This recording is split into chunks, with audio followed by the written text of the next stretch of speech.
This opening roundtable will delve into the relationship between physical and digital post-pandemic in the fashion industry, whilst exploring new opportunities to preserve culture and heritage. Introducing the moderator for this conversation, Paula Vega Tagle, founding partner at lablaco. Paula, please take it away. Welcome everyone to the opening roundtable. I'm super thrilled to be here together with Chris Dercon, the President at Réunion des Musées Nationaux-Grand Palais, Pascal Morand, Executive President at Fédération de la Haute Couture et de Mode, Matt Hermans, founding partner at spacegrey, and Eliana Kuo, the co-founder and co-CEO at lablaco.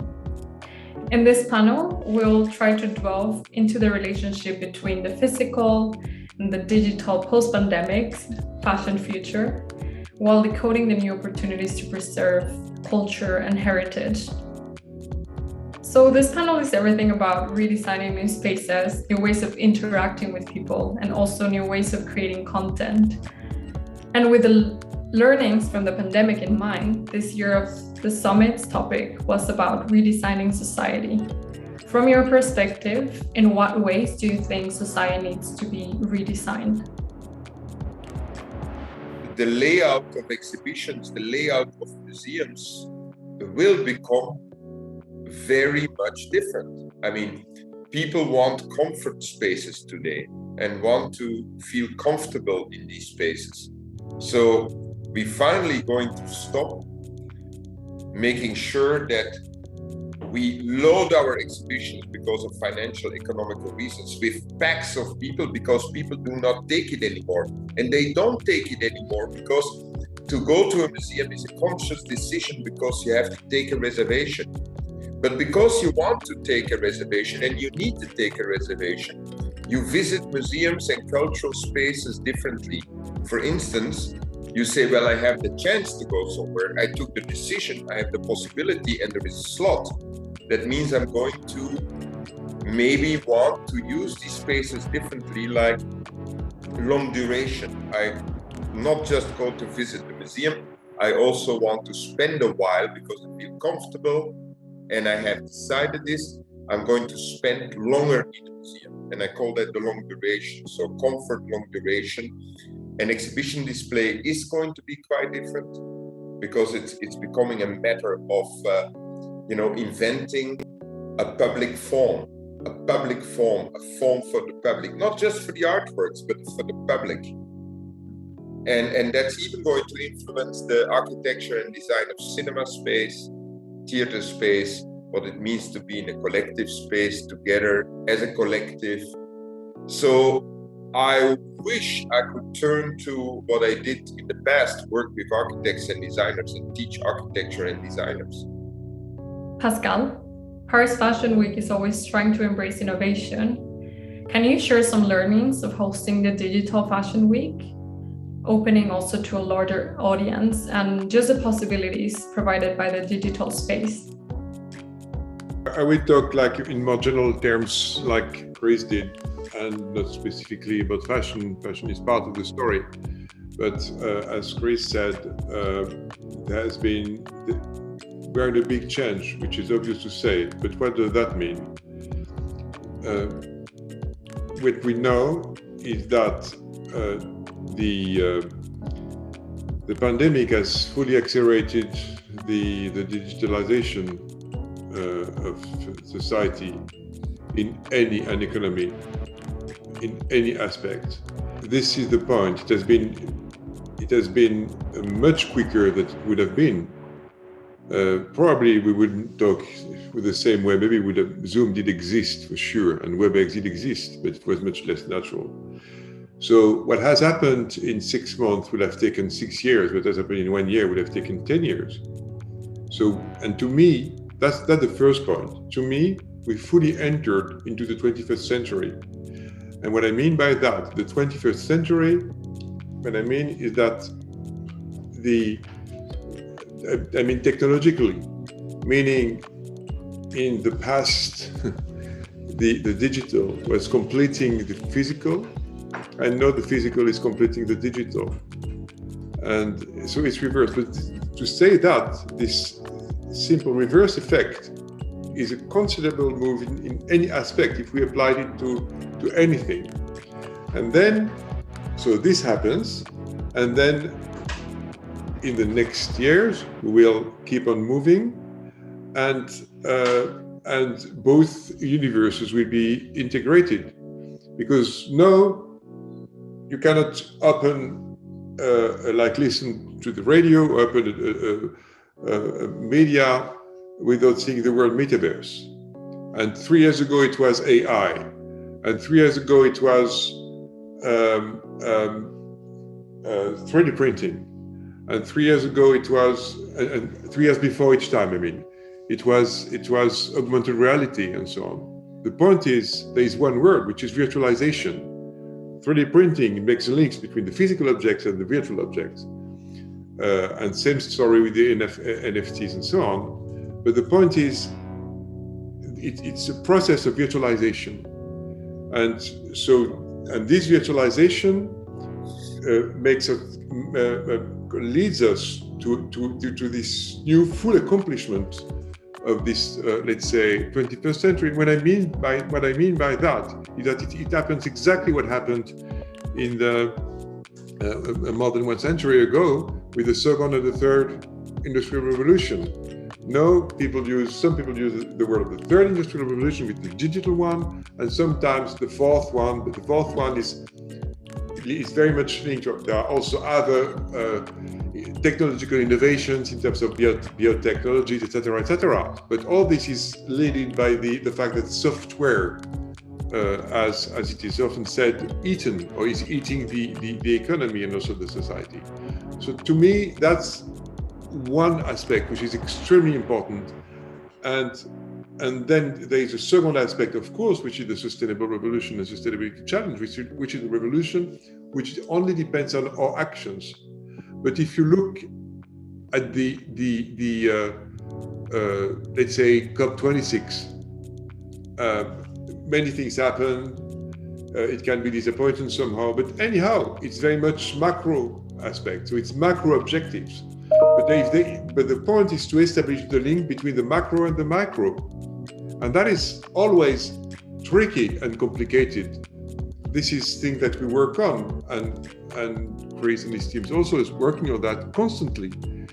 But then we get to technical matters, complicated technical matters, but very stimulating technical matters.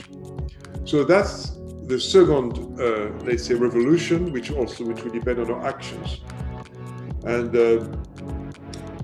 I could say many other things about that. And all this now is interacting. Both revolutions are interacting, and are interacting also with the fact that we know also that the digital revolution has a big environmental impact, which can be reduced, but which is often neglected because it is seen. You see, just many people see only the physical impact, because the physical impact can be seen, and the digital impact is not so obvious to be seen in terms of much more than streaming and many other things.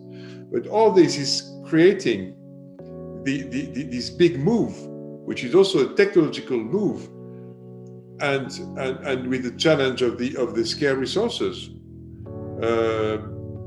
and so all this has many consequences. So I absolutely fully agree with what Chris said, which is that the designers and the architect and the designers in general, including the fashion designers, of course, who have a very important role to play.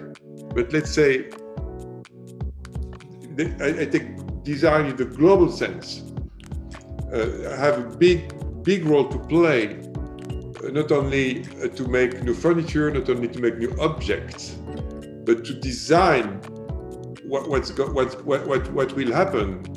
But maybe for designers, it's also interesting to think about the following. That is, we know that where fashion comes from, the newest of the new, and how do I make myself different from the others, okay? But now, fashion is becoming a very, very important form of public space by itself. How do I behave in public? And what does the way I dress myself, what does that mean for my public encounters? Does that mean that I want to stand out like it used to be in the past? Or does that mean that I want to belong? Also, we've seen that in fashion, of course, in the 50s, 60s, 70s, that I belong to a group, that I express trust, that I express sociability, that I express communality. I mean, that could be really interesting for fashion designers, that some of the older criteria and conditions of this permanent revolution of the self, which is fashion, that it's probably becoming the expression of another revolution in other contexts with different criteria. And for me, that's fascinating. I'm looking at the shops and I see the window dressing and I say to myself, hey, watch out. You know, you have to brand your stuff maybe in a different way than you used to do before. So it's not just a matter of designing, it's also expressing what this design could mean for you. And that maybe is going to influence these new forms of catwalks, which we see digitally, new forms of films. And when I look at some of the fashion designers and the marketeers, the fact that they go to the countryside to execute simple rituals like Marine Serre has been doing in her little videos. I mean, it's quite different from a kind of highly polished style of standing out, different forms of glamour, more simple things, straightforward things, different way of communicating.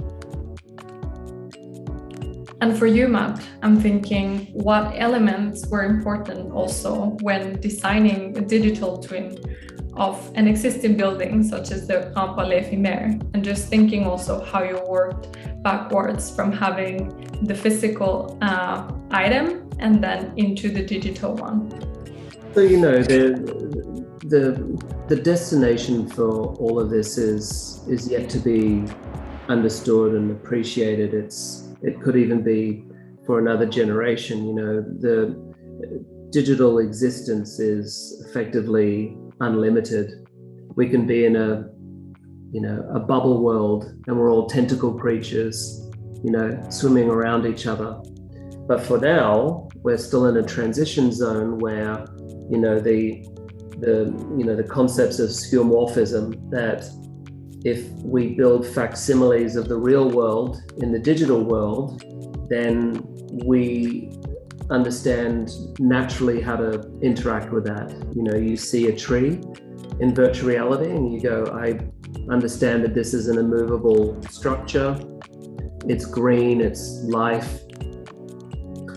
But truly in digital, it could be anything. It could come alive and start dancing around with you. But we're not quite ready to shock people that much. So part of the transition of taking the Grand Palais last year was to appreciate the volume that it gave for exhibitions. And so we effectively created a fence that this is the understood boundary of this space. But then within the space, we filled it with giant bubbles. Every booth was a bubble. We had a giant monstera, you know, like a mutated, monstrous plant in the middle that everyone could congregate around. So I like the idea that you can keep on purpose some of the traditional, there's a door, I know I pass through it, but then once we're through that door, we can start remixing. This year is a little bit different. The Éphémère is a different kind of structure. And so we're a little bit less, there's less tradition to look after in that first regard I mentioned. But we're keeping the bubble concepts.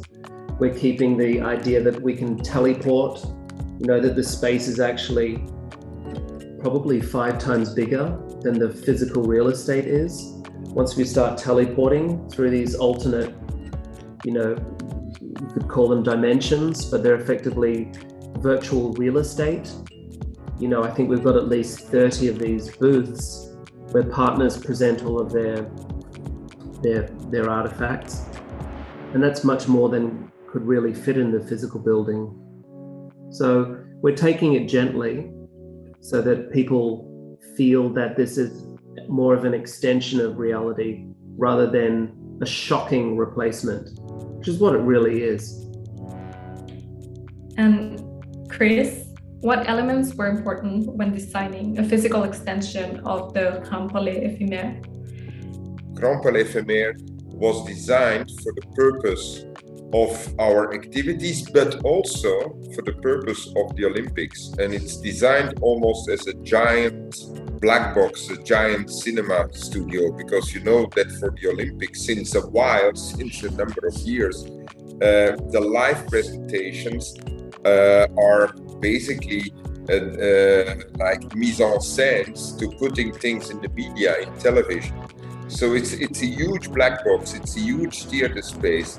And that makes it very interesting. It's very dramatic space because, when you look out, it feels like a camera obscura because the shadow of the Eiffel Tower is almost falling into the space. And it's quite interesting that the Grand Palais Éphémère is connected to the Eiffel Tower because that the Eiffel Tower is almost like a female silhouette. It has these erotics and esoterics undertones, while being at the same time a modernistic technical machine. And I think the womb of the Grand Palais Éphémère has kind of soft esoterics and erotics as well, with that, and I'm not getting into Freud, with that huge Eiffel Tower in the back. But it's a very dramatic space. It has its history, and people so far have been incredibly pleased to work in it, because I present it as the lunar wing compared to the solar wing of the Grand Palais. And that today the world of cultural infrastructure has, of course, always the lunar wing and the solar wing interconnected. And I hope that what Matt and you guys are going to do, that you can express that idea of the solar and the lunar wing. Yun, what is the vision behind the Spin Metaverse? I'm very curious to know, since the last edition, you're always having a tradition of pushing the envelope and breaking boundaries. So why did you decide to create a metaverse for Spin? Yeah, actually, lablaco has always been on a mission to accelerate the digitized circular economy for fashion. So we can imagine that Spin Metaverse is kind of the next generation of fashion commerce platform that we encourage users to spin the fashion product instead of consume fashion products and across reality. So imagine that today you consume fashion on a 2D website and you click the item you buy, but then in the future you have possibilities to go into the 3D world, like worlds of brands and creators, to shop the products and test and try it on your own avatars. So basically, behind the Spin is the idea that we are trying to kind of digitize the fashion itself and also create the community and the fashion world around it. So for us, basically the digitization, there are 2 layers of digitization for product like fashion. It's a physical product and it's very complex. It's not gonna disappear by digitization like music, other industry. So physically, we digitize clothing or garments by making them Internet of Things. So through digital IoT label like QR code, NFT, we can connect the physical product with the Internet and make it enable the data tracking basically.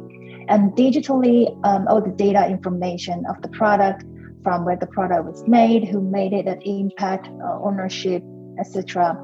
We store all the information and data on the blockchain.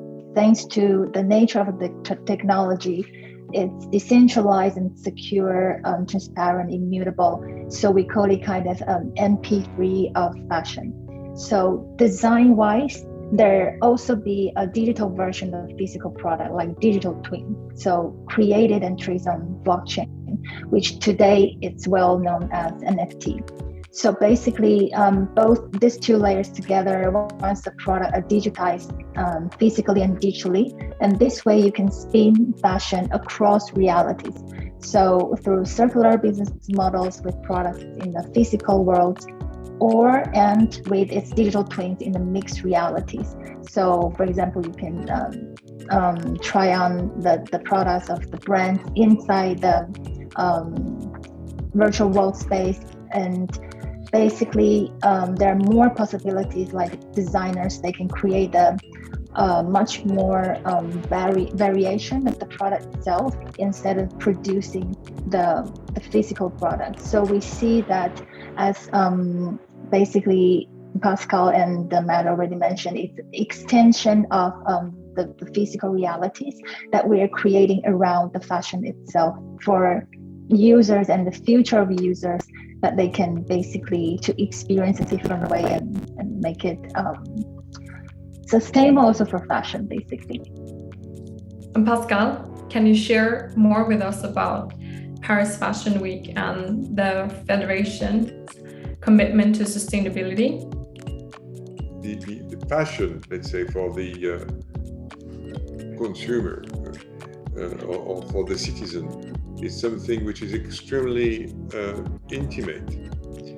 It's the reflect of oneself. There's this line I thought of this line by Balzac, who was talking about l'homme hiéroglyphé when he was talking about fashion, the hieroglyph, the man.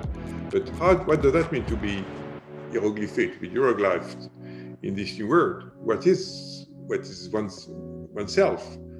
Because of course there will be a stream in some streams, since let's say the sustainable development challenges will say, oh, but fashion is not so essential, not so important. But this has always, this is debates which is like centuries long.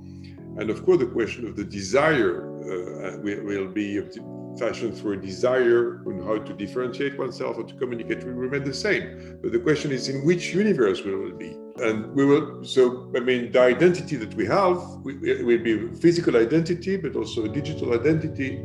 And so fashion will touch all that. And there will be, because it is an extremely intimate design.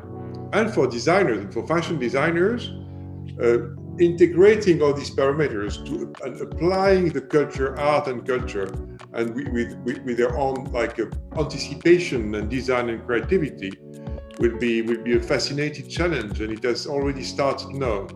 And we see that the fashion designers can be and been very, after having somehow destabilized by the crisis, are now very, very much motivated and stimulated by what's happening.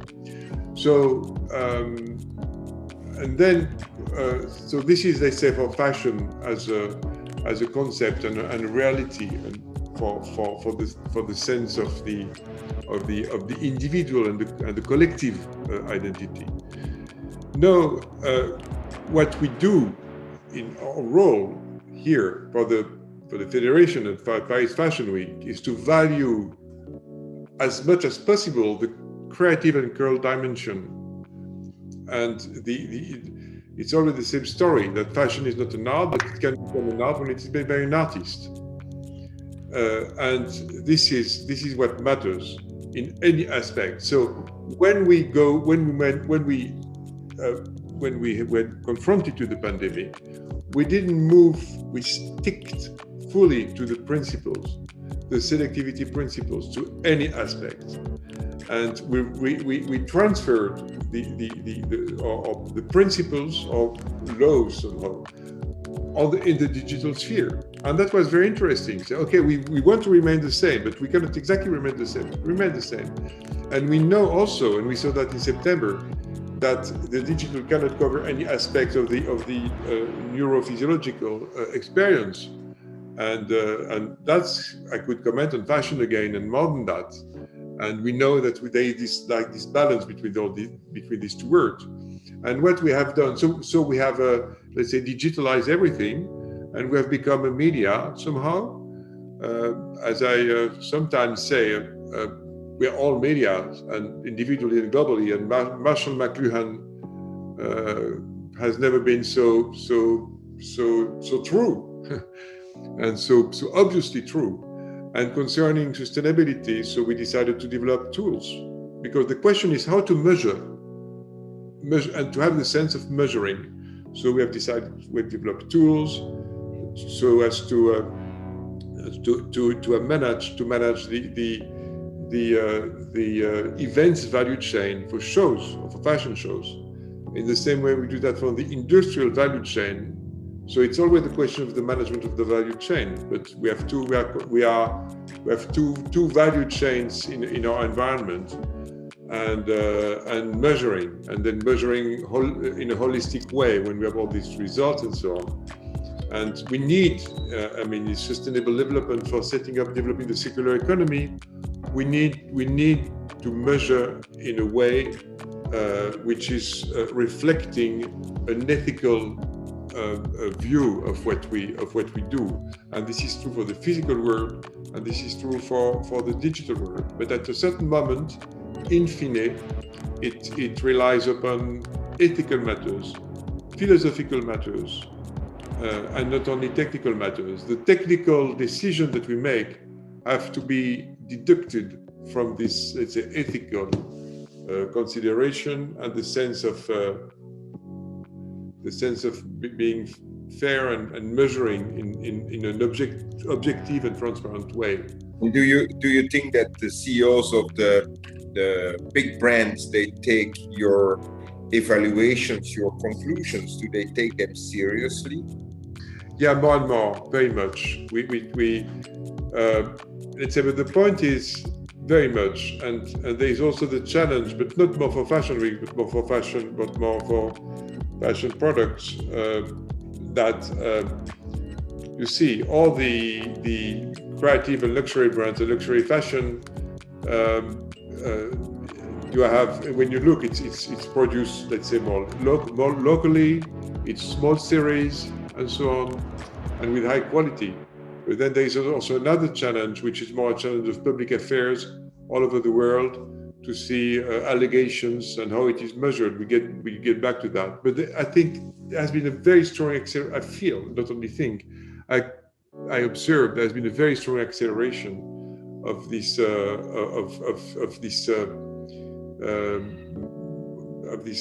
will to manage that, because first there is no choice. There is no choice, and there is a strong will, and also brands can have difficulties if they don't do that. So but I mean, somehow this is probably not linked to the pandemic, but the great difficulty of the situation. I mean, the reports are not rated the same way, and the new generations are pushing also on that. So. And I mean, it's overall here at the Federation for the brands, for our members. We don't. There are also other fields and other circles and other organizations, which it's a role to go ahead. And you know, Chris, what strikes me with the young ones, I mean, it's part of themselves more and more,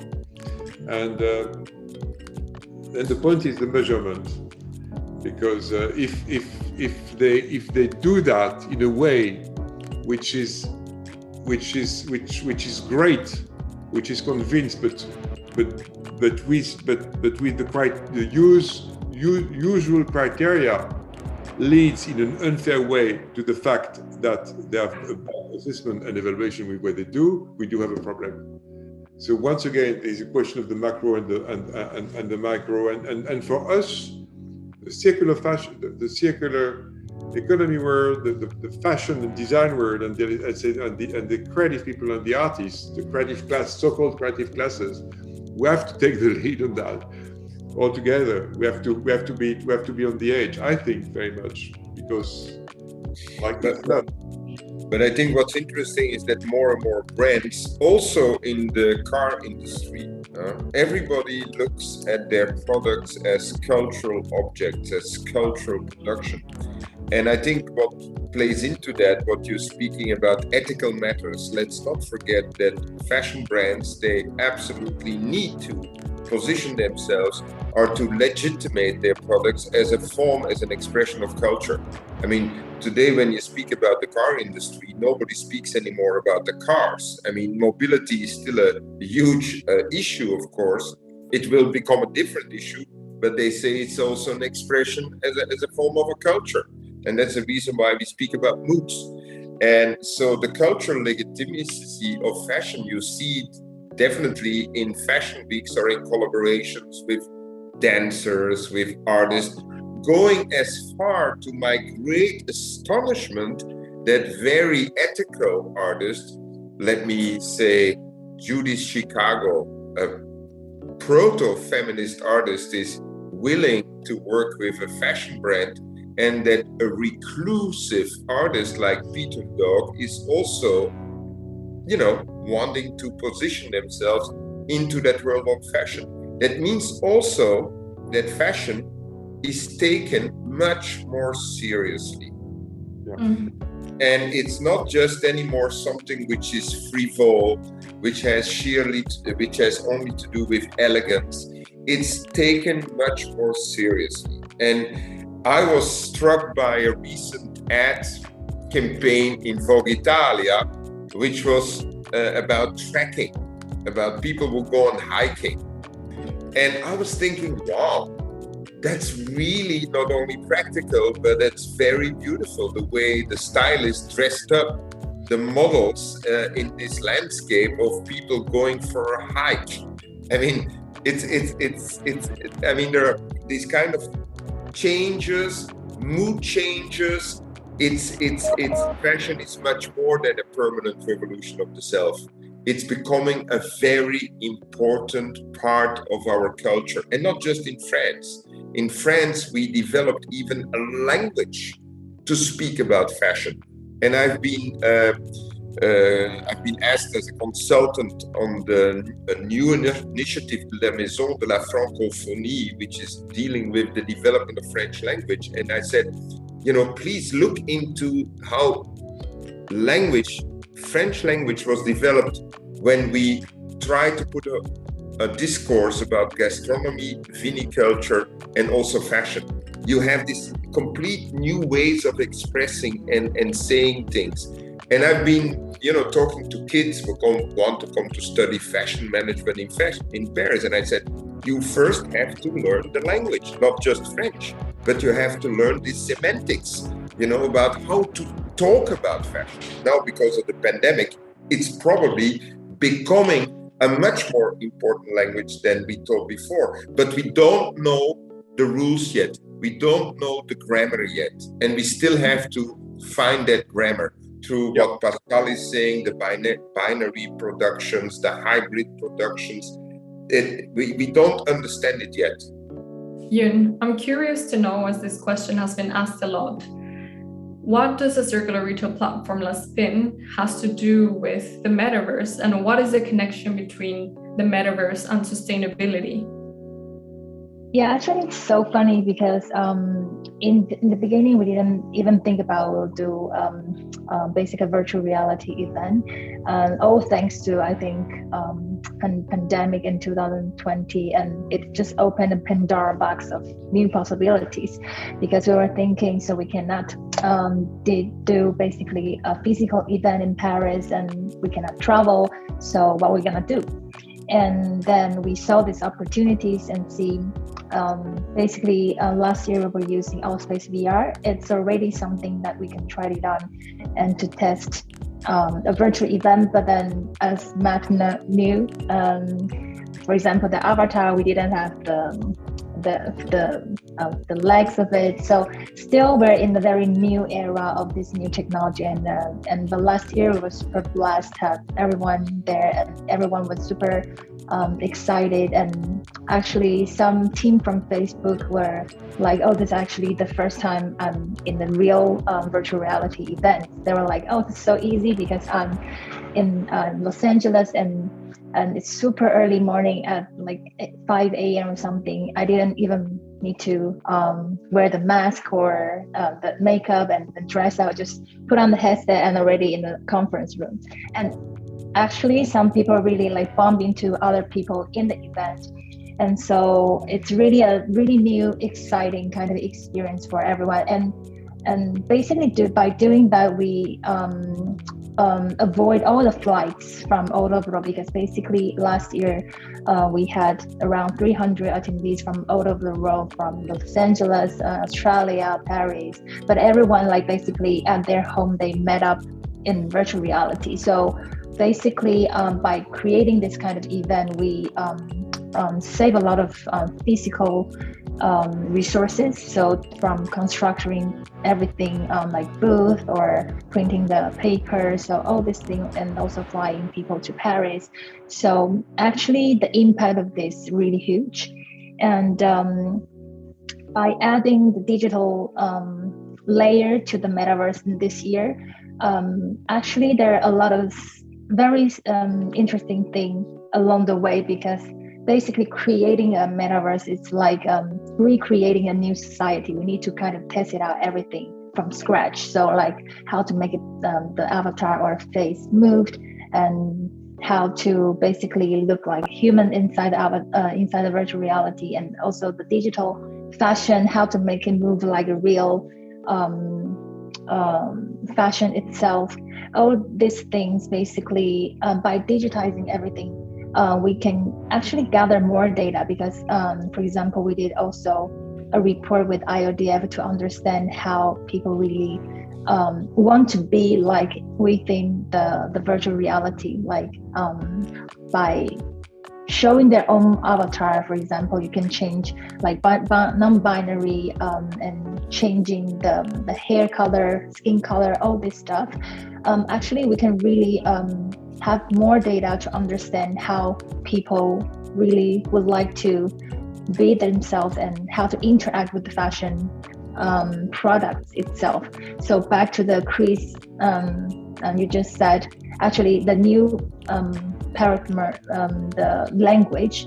So from all this small data that we're gathering from the future of customers, because I think the new generation, they're coming up, it's like we see our parents, they're using the phone, probably like, oh, it's new technology. So, but I think the new generation that are coming out, they will be super native to all this new stuff. So when they were born, like metaverse is already there. So I'll just put on the headset or anything new, like hardware, and they'll just go into metaverse to probably create their own economy inside. So it's really a new kind of society that we're creating. And of course, as we already discussed before, it's a huge responsibility that how we really regular everything, how we not go again into the infinity growth kind of economic growth kind of paradox. So keep everything like sustainable and make sense basically for the human being. Chris, blending the past of an iconic building and also rethinking the future of a new one, it seems that sustainability was always incorporated as an important aspect when redesigning the Grand Palais Éphémère. Can you tell us more about the role of sustainability in this new emblematic building? There are two things which are really important to say about this. This is completely sustainable architecture. Sustainable in its soft techniques. Everything is built in wood.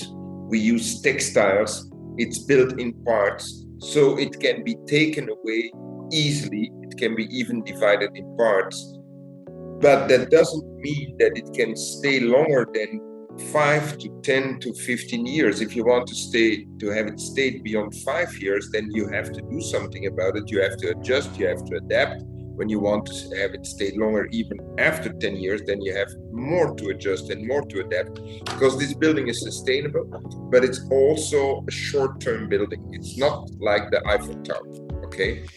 And it's because we use these very precise, very precious, sustainable materials.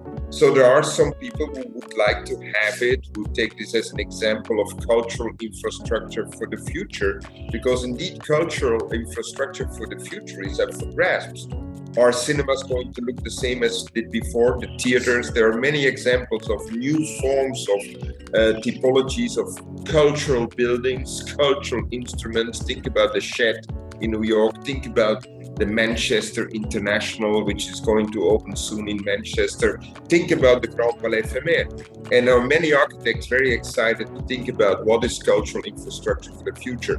This building is not going to stay, might have another function after 4 or 5 years if one can find somebody who is going to pay for adapting it, adjusting it.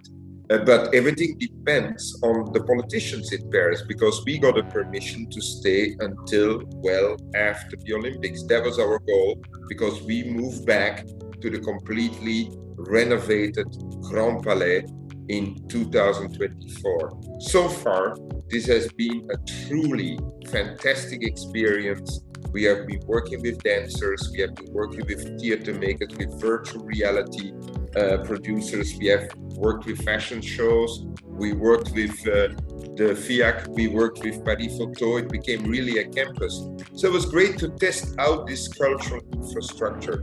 We consider it as a test, and it's a successful test.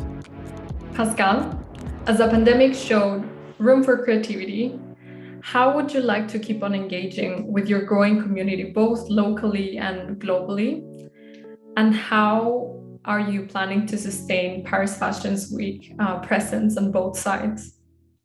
Yeah, absolutely. First, it has been very much a room for what I call an augmented creativity, in the same way we talk about virtual reality, because the creators, designers, our artistic directors who very much lead everything which is going on during not the managers, I mean themselves, the creators, what's happening for the show in the Fashion Week, that they developed this opportunity to work with filmmakers, to work with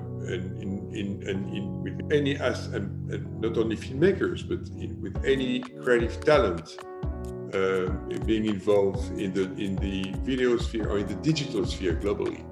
So it took sometimes a bit of time, but very quickly, and the young generation got very quickly. And this is very much linked to the community, to this new community, and that tech is now very much seen, much more than before, as a creative factor. So that was something very strong, and we saw that, we observed that in any aspect, and with the videos which were done, and for let's say the whole Fashion Week events, and sometimes with cultural and digital, physical and digital cultural experiences which were sort of mixed, etc., etc. So that's important. And concerning the second question on the way we cope with all these publics and what it changed a lot. You know, there has been a time, once upon a time, but not such a long time ago, where the collections which were shown were supposed to be secret, but we know that it's an illusion now. So it is managed differently. So now it is shown and communicated, new era, not new, not fully new, but let's say new accomplished era. And that means that through the digital Fashion Week, there has been this possibility for people from all over the world to see the shows, and not only the shows.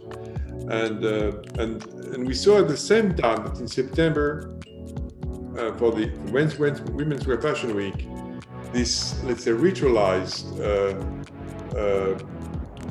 this gathering of the people, of the professional journalists, buyers, and all the professional sphere were desiring very much. It wasn't possible for Asian public because of the pandemic, but to see each other again. And somehow they even better knew why it was so great and important to see each other physically, and all the empathetic and all the emotional and all the sensorial factors, etc., etc. So then we have both for the public, not so much globally than saying B2B, but let's say for the professionals, it is both physical and digital, but with this emphasizing also the physical gathering. And for the digital side, it opened a full new universe and possibility of expression, and which will increase even more with the digital innovations, with the Metaverse, etc., etc. So it will be great, and in a very concrete terms, a professional, it is very promising. But let's say, if we talk about the official calendar and the Fashion Week in a strict sense, it represents somehow like 5,000 people, not so many. Then there are many people in the off calendars, fairs, etc., etc. But let's say with the core linked to the official calendar, the people coming in our case to Paris, etc. So now, if we take the platform that we have set up with our partner Launchmetrics, so this platform with this magazine that we have, and also events and so on, it's not huge, but we started from nothing, and for the whole year we have for the 6 events, let's say the 2 fashion weeks, menswear, women's wear, and the couture week, we are let's say 1 million unique visitors.